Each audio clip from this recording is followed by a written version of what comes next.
It's a nice 57 degrees out this morning, and I'm driving to the courthouse to finish up on a case that I started last week. I don't know if it's 57 in my car or 50. Campfire last night with the family for a couple hours, and that's always a nice thing. Just relaxing in the backyard, listening to some music, and enjoying a campfire.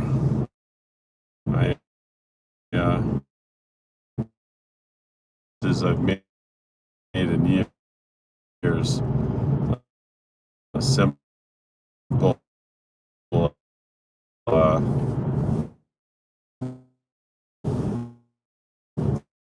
fire pit podcast, either from my house or the cars I'm usually in, and answering questions for people about their criminal or personal injury cases in South Florida, or anywhere in Florida, I guess. Crazy thing is, because of the YouTube channel, I also receive calls from Texas, California, Massachusetts, Pennsylvania. It's crazy, but unfortunately the law is different. So I always have to start with that caveat. Listen, I'd be happy to talk to you, but I don't know all the laws of all the states. A lot of them are similar, but a lot of them are totally different. There's different statutes. There's different procedures. Florida, for instance, is one of the few places that you can take depositions. A lot of states you can't take depositions, which to me is insanity, because I would say a great portion of the cases that I win are in deposition. It's where I get to ask a witness, a victim, questions about what they're going to testify about, what happened on that particular day or evening. And when I have that information, I use that information to come up with a motion to suppress, usually a technical argument. Sometimes not. Sometimes it gives me a theme of my case. And when I have a theme of my case, I have something that I'm reiterating throughout, right? And what do I mean? When we watch trials on TV, there are always aha moments. And I was explaining, we have a new intern in the office this week, and I was explaining to her that cross-examination, right? That's a lot of what a defense attorney does, is seeking the truth. We're looking for nuggets of information. You know, when you watch something like what's that movie where you don't want the truth, you can't handle the truth, you know that, right? With Tom Cruise, and I forget the actor. I forget the movie even. But you know what I'm talking about, that aha moment, that Perry Mason moment, where that rarely happens. I have literally had that happen one time in 18 years, during the course of a motion to quash arrest, and I don't know, 15 other motions that I filed on a case. I literally got the officer to say, if I had, this was his words after I asked him the question. I think I just said, I go, if you had this to do again, right? If the time of the motion was about 2.5 years after, right? So I'm saying to him, I said, 2.5 years ago, you were a rookie, correct? Yes. Now you've had some training. Yes. You've had some experience. Yes. You've gotten your feet wet, so to speak. Yes. Officer, I'm going to ask you a direct question. If the same situation occurred today, you would not have made the arrest, correct? And he went, no. In fact, you now know that you didn't have probable cause to make the arrest. That's correct. Yeah. Thinking back now, I don't think I had probable cause to make the arrest. Right? That's the moment that every criminal defense attorney hopes for. And I had that in front of a Broward County judge. Good judge, you know. But it didn't matter what the witness said because the judge disagreed and said, well, that's his opinion, which was sort of odd. I'm not going to throw it, but you know what? It was Judge Usan. You know, I like him, but I think he was wrong on that. Ultimately, I was able to convince the state that the felony charges should be dismissed. They were. Then the rest of the remaining count was a DUI, and that case went to Judge Fry, who I went to law school with. And I was really reliant. Wait, you see this? There was no small bottle of water this morning, so I just grabbed a whole gallon jug. They say I never drink enough water, so I'm going to try to drink a gallon of water today. We'll see how it goes. But anyway, that case was about to go to trial in front of Judge Fry, and this is many years ago. And my client called me from out of the country and said, Mr. Foley, listen, I don't want to come back to the country. Is there a way you can resolve the DUI? So it was very anti-climatic because this person truly was innocent of the crimes, but was visiting our country and was falsely arrested, was ultimately set up by some guys that I believe did some shady things to this person. So anyway, that's a whole nother story. But the point is, you don't get a lot of aha moments in court. Usually in cross-examination, this is what I do. I don't know what other attorneys do, but when I go through my notes, when I go through the discovery, when I go through things, preparing my case for a technical argument or a trial where the witnesses are going to be on the stand, I take an index card and I put a dot and I say, I need this point, you know, point 1, point 2, point 3. And it's weird because when you're actually doing that, you know, people go, oh my goodness, like it looks cool when you're in court, when you get the victory. But it's very labor intensive, right? You know, after review of all, the case material, that an individual is going to give you 1 piece of information, 2 pieces of information, 10 pieces of information, if you've done your homework, right? The worst thing you can do as a defense attorney is go up there and not have anything. But cross-examination is all about telling a story, right? It doesn't really matter what that person's going to say. So there are times when, as a defense attorney, you've done your homework, you may not have that moment that you see on TV, but what you do is you tell your story. And it doesn't matter. They keep saying no, no, no, right? I disagree. That's not how it happened. Doesn't matter. You're telling your story through cross-examination as a defense attorney. So, I don't know. There's a buttload of examples. I should probably do a video on cross-examination. I think I would enjoy that, but that's not something I just do off the cuff. That's got to be planned, and you know, some of it's got to be written out. I got to have a story where I'm doing a cross-examination.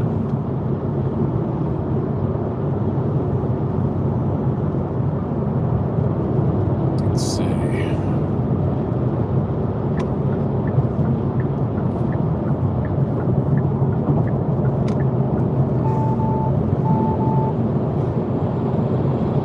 Nice tractor trailer next to me.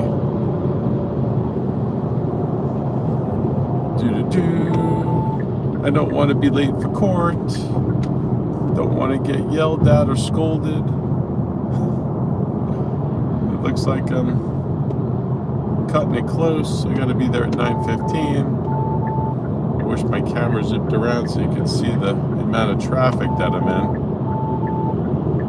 lovely, kind people that speed up when you turn your signal on.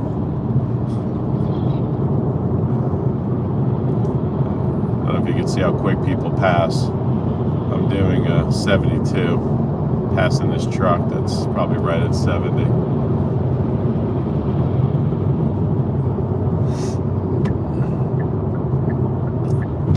I wonder if I should talk about funny times in the courtroom.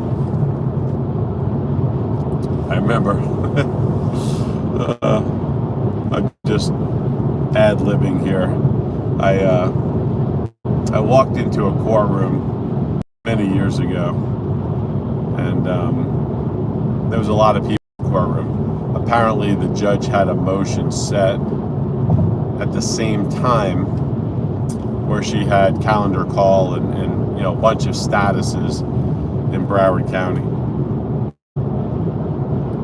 And I walk in, and I'm not exaggerating, there's probably, I mean, it was a full courtroom. So there were attorneys waiting, but there was a hearing in progress. And apparently the hearing in progress, which was sort of rare because those are usually set in the afternoon, but whatever reason, this judge at the prosecutor's table, and there are 3 prosecutors sitting at the table, and one of them, I don't know if it was 3 and 1, 4, I think it was 3 total. There were 2 prosecutors that were line prosecutors, and there was a supervisor. And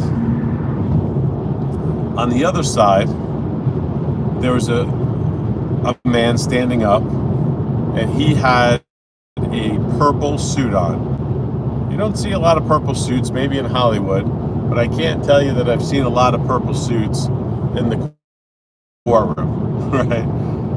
Next to him, sitting down, was a young woman, you know, probably, I don't know, 23 years old, something like that. The judge was on the bench, and there was a police officer sitting in the witness box.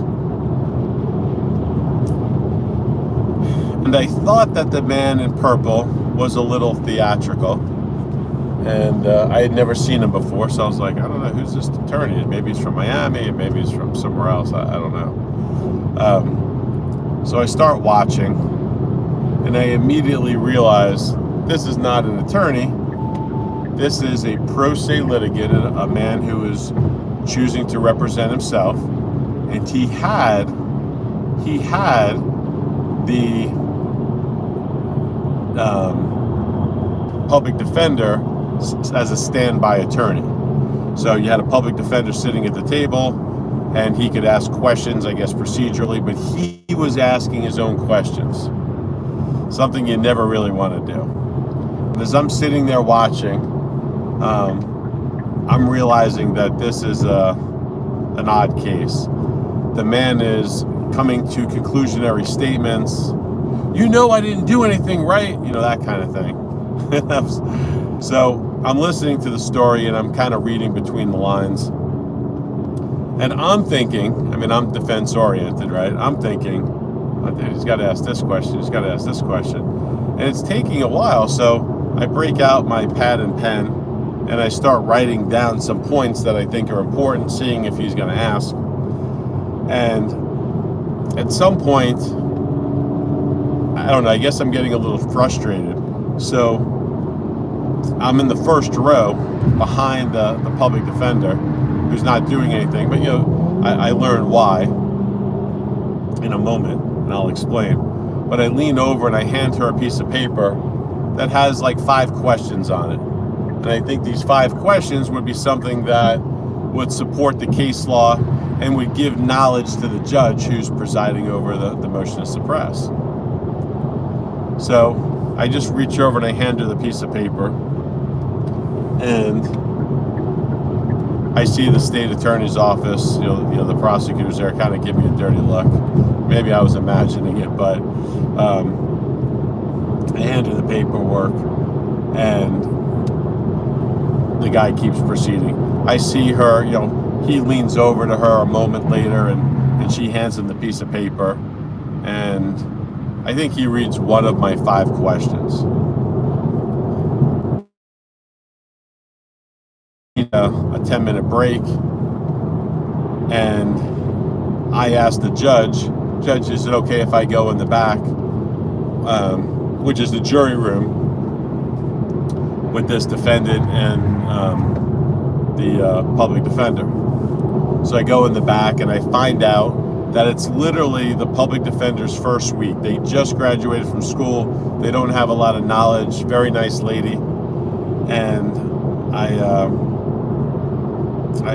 asked to see the police report, and I write down some questions for the defendant. I say, hey man, listen, I think if what you're trying to do, and he tells me the story real quick, and I said, if this is the point you're trying to make, these are some questions that you would ask, they're leading questions.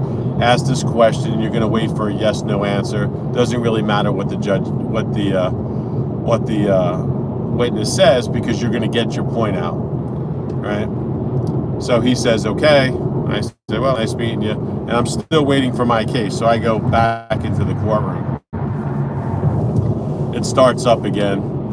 And the guy is, the defendant, he's asking questions. And I don't know if it's the same officer or another officer, but he's asking questions.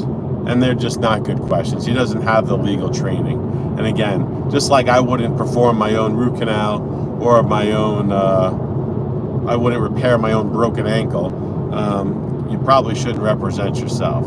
As smart as you may be, there's procedures and rules of evidence that you need to know. So he's just, what do they say, bombing. He's like doing a stand-up show, but nobody's laughing.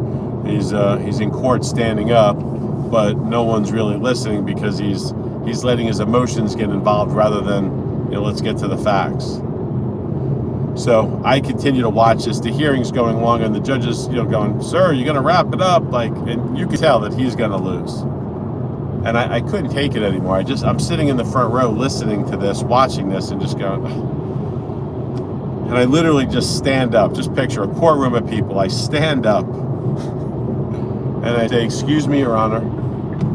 The judge acknowledges me. Mr. Foley, I'm in the middle of a hearing. Judge, I'll do it for free if Mr. So-and-so, and I had gotten his name in the back, Mr. Smith is okay with it. I will literally intervene, Judge, at no cost and help this gentleman with his case. And the judge looks over at the defendant and says, sir, Mr. Foley, and she even goes, free? And I go, free, Judge. I can't bear to watch. I'd like to volunteer my services as a friend of the court. And the judge looks over and says, Mr. Smith, Mr. Foley's been around a while. You just heard him. On the record, he's offering to handle your case for free. And he goes, oh, okay. So the judge looks at me and she goes, do you want to proceed right now, or do you need a brief continuance? I said, Judge, I'd request a brief continuance just so I can meet with my client, review all the discovery. But if we could reset this 1 week, I will be ready to go. And I felt like, just from the police report and the short conversation I had in the back with the defendant and the first week public defender, that there was literally a legit argument. So after he says, okay, the judge resets it, I handle my matter. I go to my other court hearings. I tell this gentleman, come to my office. I'll meet you at, 2 o'clock in the afternoon today. He already has a copy of all the stuff. He says he's going to bring it. He brings it. I rewrite a motion.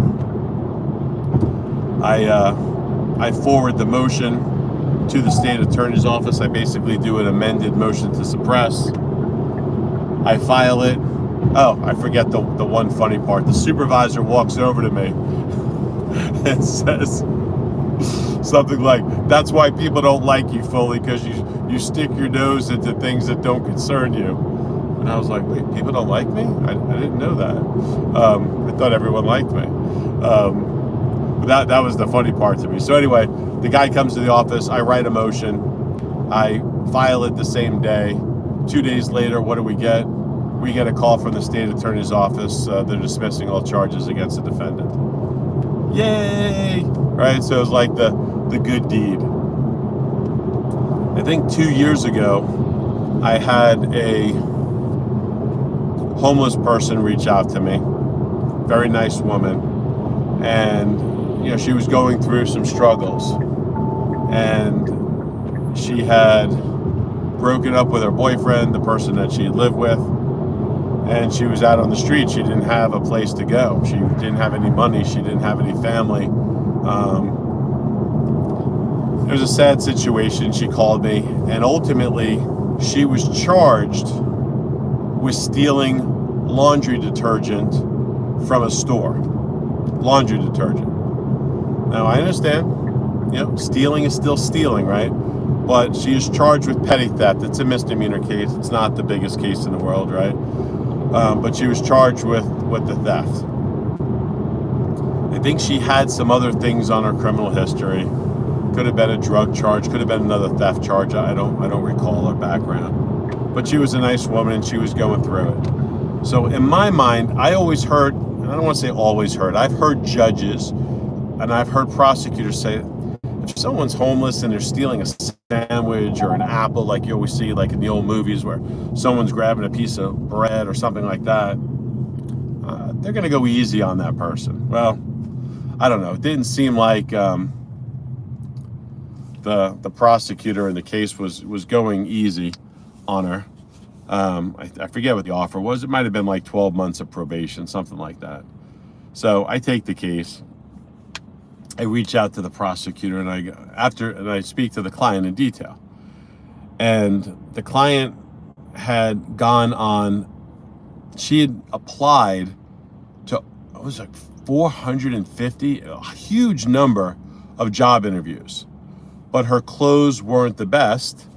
And sometimes she would get a job, but she didn't have anywhere to wash clothes, right? She would go to like a Burger King bathroom and she would like clean up and then go to work. Then she said that there were women in the office who made fun of her because, she only had like 2 outfits or 3 outfits.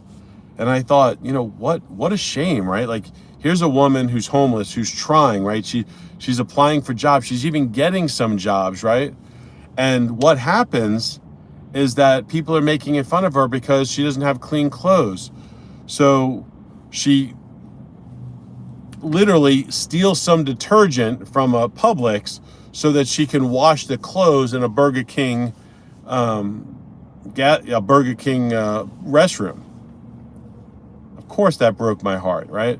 So I become the voice of this woman, and I say to the prosecutor, I'm like, dude, she's washing clothes, like, and like he doesn't believe the story. So I say to her, I go, you have a phone? And that's the one thing she had. Was the crazy thing is she had an old phone, but it had an internet. It was a smartphone. And I said, how do you apply for jobs? Because I'm thinking like old school, like you go and everything's like on Indeed and how many resumes you send in. So she prints out. Well, she comes to my office. She doesn't have a printer, right?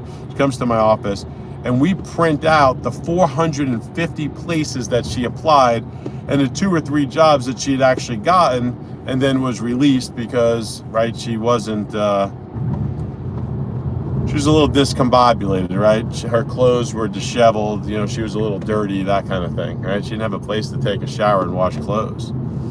So I convinced the prosecutor, let's enter her into a diversion program. She'll take a theft class. It costs $25, and the case will get dismissed. Excuse me while I try to consume a gallon of water today.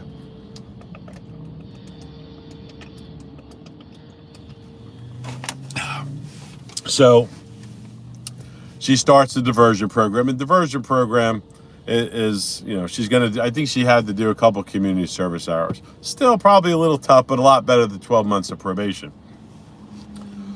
While that case is going on, I get a call from her, and she shows up at my office, and she has been rearrested. She has no idea why.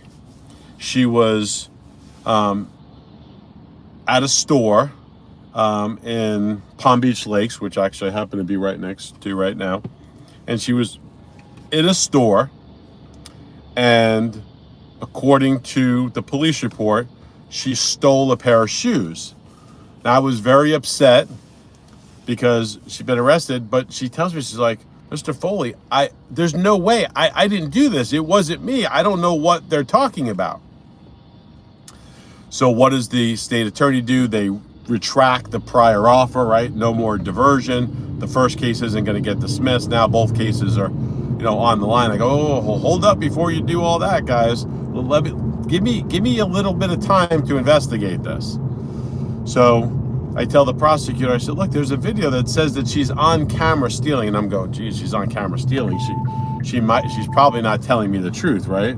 Because a police officer would never write that she was on video and that he watched the video where it was clear that she stole something, put it in her bag, and walked through all points of sale. That would never happen. So I order the video. I tell her, I go, look, if you stole something, like, this is going to mess everything up. She's like, I swear to you, Mr. Foley, I didn't do it. So what do? I get the video. I watch the video. The video's like one of those videos. It's like an hour-long video, and it's different cameras in a store. Think of like a Walmart or, one of these different big stores. Maybe it's TJ Maxx, whatever it was. And they have all these cameras, so they're zooming in, and like there's security in the back, and they're zooming in on all these things. And I see what kind of looks like her, and I'm like, you got to be kidding me. So I'm waiting, but the video, like normally on these videos, right? Like they get the portion, like the person sticks the stuff in the bag, then they show the person walking out, that kind of thing. Well, I'm waiting, I'm looking. I see it, I'm like, I think that's my client, right? It looks like my client. And they walk up and down aisles, and they're, looking at, I don't know, like the sale rack for clothing and stuff like that. And by the way, just a quick aside, there were several ladies in my office at the time, and I told them the situation, and they literally put together a clothing drive. We got the woman's size, and all the ladies in the office donated either gently used clothing or brand new clothing for this woman to help her get it. Because I really wanted her to get a job. She seemed like a nice woman that was just, going through the stresses of life. So I was very happy that office staff and the other attorneys who, their staff that don't work for me, they put some clothing together as well. And, we were able to help that woman. But anyway, go back to the story. I'm looking at the video. I end up watching this video like 3 times. Now, I see the woman going up and down a shoe aisle. I don't see any shoes coming off out of the box. I don't see any shoes being lifted up. I'm like, what are they talking about? So I call the prosecutor, and I'm like, hey, man, like, have you watched the video yet? And he goes, no. And I go, I've watched the video 3 times. I'm reading the police report that says, hey, we got a call from, whatever, TJ Maxx, and that they saw this person in the store again, and da-da-da, and they did a follow-up, and then they did a, they picked her out of a lineup, and their security cam caught her stealing. And I'm like, dude, I got the video. Where? Like, I've watched it 3 times. It's an hour or so long. And prosecutor's like, I don't know, let me watch it. I go, looked it up. And I remember we went to court, and I just said to the judge, I said, Judge, I'm just setting it for trial. Just set it for trial. I don't even know, the prosecutor's going to take a look at it. And he looks and he goes, hey, good morning, sir. Or ma'am, I don't know. I'm driving, so I don't want to get too close to the camera to say, but good morning. I just said, Judge, I'm just setting it for trial. We could set it for a bench trial. We can set it for a jury trial, whatever is good. And then the state calls him back and goes, holy crap. Like, you're right. Like, there's no evidence of this person stealing at all. She was in a store. I don't know, maybe some shoes had been stolen at some point, but then they just tried to blame it on, it was the craziest thing. It turned out that it was her in the store, nothing in her bag, like she's not even holding anything. That was the crazy thing in the video. I was like, they're like, oh, she put it in a bag. I'm like, what bag? She's not even holding a bag. And you watch her like walk through the aisles, exit the property, and literally no bag, no theft, no nothing. So just one of those odd things. I had another case where woman comes into my office, doesn't have a lot of funds, and ooh, could that work out any better? Oh my goodness. What are the odds of me just making a left and pulling right into a parking spot? I don't think it gets better than that in front of the courthouse. All right, so this woman comes to my office, right, and she says, hey, I've been accused of a crime. It definitely was not me. And okay, heard that a few times, right? So she hires me for the case, and she goes, look, I promise me it's not me. I don't want to plead the case. I go, no problem. You got the right guy. Let's fight the battle. So I get all the discovery. There's a video in discovery, and this is at Walmart. So a woman is arrested at Walmart. She's a redheaded woman. What are the odds that there's 4 parking spaces in a row? I've never seen that at the courthouse here. That there's a woman, a redheaded woman, who's arrested at Walmart. When I say arrested, she's given a promise to appear, a notice to appear. And in that notice to appear, she gives an ID. Well, it turns out that, I don't know, 5 years prior, my client had lost her driver's license. There was a record of it. She ordered a new driver's license. We were able to pull that information and prove that she had lost a driver's license and she had ordered another copy. Apparently, some woman who's also redheaded found that identification and used it. Now you go, yeah, come on, Foley. Just like the prosecutor said to me, yeah, come on, Foley, like it's the same person. And I go, the same person, huh? And they go, yeah, it's the same person. I go, this happened 6 months ago. They go, yep. Okay. Let's watch the video together. So I went to the prosecutor's office because he's going, what are you talking about? I go, no, can we meet up at the state attorney's office and watch this together? And it's a short video. It's like one of those 7-minute videos at Walmart as she's going through. This woman is about 300 pounds, right? 6 months ago. So let's just say June of 2021, 6 months ago, right? She's like, no joke, 300 pounds, about 5 foot tall, right? You see her going through, you see security grab her, right? You see all that, right? My client, 105 pounds and 5'6". There's no way she grew 5 inches and lost 200 pounds in 6 months. One of the good stories. The case was, even the prosecutor goes, I don't know, man. I was like, I thought it was the same person. He goes, so I had my client come to my office, and I said, do me a favor. I said, when you come to my office, I said, have a friend, a family member, just take a couple pictures of you, right? Just, summer clothing. She's wearing shorts and a t-shirt. I go, just send me a couple pictures, side view, front view, da-da-da. She brings them in. So I bring that to the state attorney and I go, here's your video, right? And here's my client. It worked out nice, but it's sad sometimes that people are arrested erroneously, right? It happens. I'm not crazy saying this. I guarantee you every criminal defense attorney, everyone who's handled a criminal defense case goes, hey, you know what? There are people that are falsely arrested. Mistakes happen. The world's not perfect, right? You got 2 red-headed people, right? They have the ID. So this person found her ID, used her name, and got a notice to appear. So of course she didn't appear.